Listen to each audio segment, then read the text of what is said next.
Bharadvajasana. This is the asana that we will be discussing today in our episode of the story behind an asana. Bharadvajasana is a challenging twist that is full of grace when fully accomplished. The intensity of this asana is reflective of the story of the sage Bharadvaja. Bharadvaja was a dedicated student. In fact, no one was more dedicated than he to the study of the Vedas. The most ancient of spiritual and philosophical texts, the Vedas, encompass a vast body of knowledge. No one had ever expected to master them all, except the ambitious Bharadvaja. He devoted his whole life to the study of these texts, reading them, writing them down, committing them to memory, and then doing it all over again. So intense was his dedication that he exhausted one entire lifetime to the study of the Vedas. Upon his rebirth, Bharadvaja knew immediately which path in life he wanted to follow. Again, the study of the Vedas. As soon as he was able, he began his study of the sacred texts, believing that his intense focus and study would bring him closer to a higher power. Once again, he studied so much that he exhausted another lifetime. The third rebirth brought more of the same. People began to hear of this incredibly reclusive but extraordinarily wise sage named Bharadvaja. No one had ever seen him because he spent his days and nights doing nothing but studying the Vedas. He was by far the most accomplished expert on the Vedas because he was the only one who had spent 3 whole lifetimes in such constant dedication to the scriptures. At the end of his third lifetime, as Bharadvaja lay sick and dying in his bed, reciting Vedic mantras over and over and waiting for the end, Lord Shiva appeared to him. Bharadvaja's eyes widened in surprise. He thought he had finally been liberated from the cycle of death and birth because of all his dedicated study. Unfortunately, he was in for another shock. Bharadvaja, said Shiva with a disappointed tone in his voice, "What are you doing? I am dying, Shiva. Aren't you here to take me with you?" replied Bharadvaja with so much hope that his eyes sparkled. "No, Bharadvaja, I won't be taking you with me this time, and I hope that you'll finally learn your lesson about all this outrageous studying you've been doing," said Shiva, exasperated. "What are you talking about? I've done so much studying only in the hopes of getting closer to you, sir," replied the astonished Bharadvaja. "Well," Shiva explained, "what you have learned is no more than this." Casually reaching out of the window, Shiva scooped up a handful of dirt from a nearby mountain and showed it to Bharadvaja. "This is what you learned during your first lifetime," he said. Shiva then placed the mound of dirt at Bharadvaja's bedside.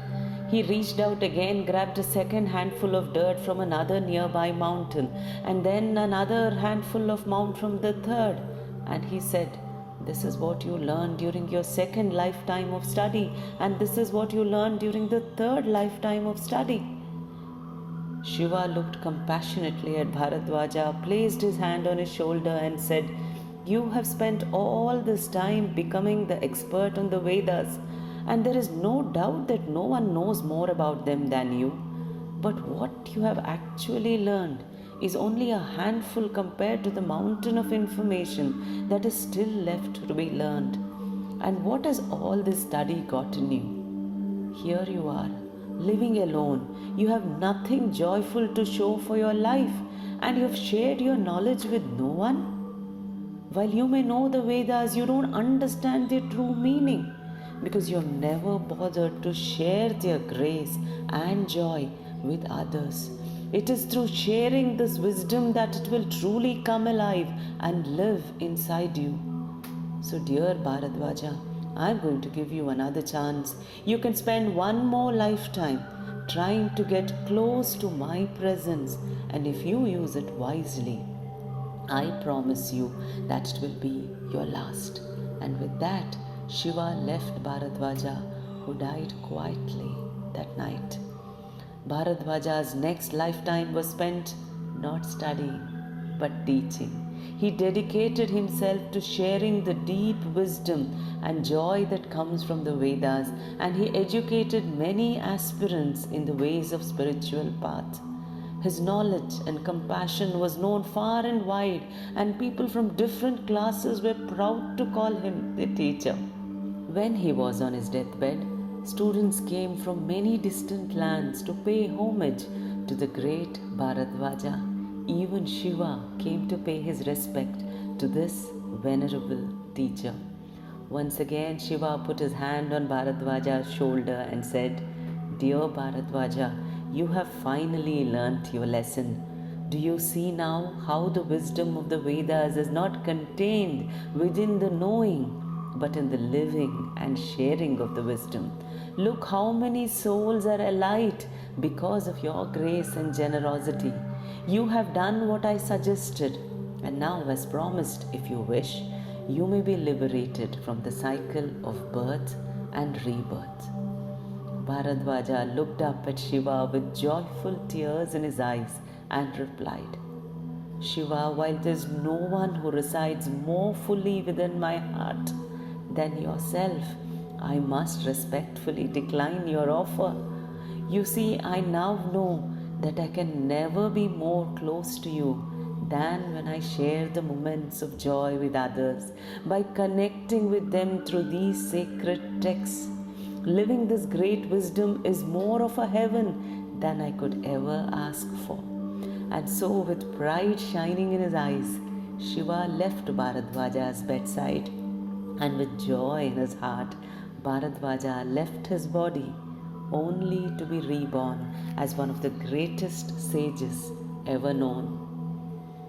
It took Bharadvaja 3 lifetimes to realize what hopefully we will learn in less than one. When we find that source of our joy, it is our duty to live it and share it with others. This doesn't mean we need to try to convince others to be joyful. Rather, if we live the lessons we have been taught, our example can inspire others to find that source of joy within themselves. Many people spend a lot of time doing something that makes them unhappy or focusing so hard on achieving a goal that they miss the whole point. Although it wasn't until Bharadvaja's 4th lifetime that he figured out how to actually live his life fully. Maybe we can take the wisdom of this sage to heart in this intense twisting pose and begin to live our lives in a way that reflects the most important lesson of his story. When we find our life's true passion, it will be fully expressed only when we begin to share it with others. Thank you for listening. Namaskar.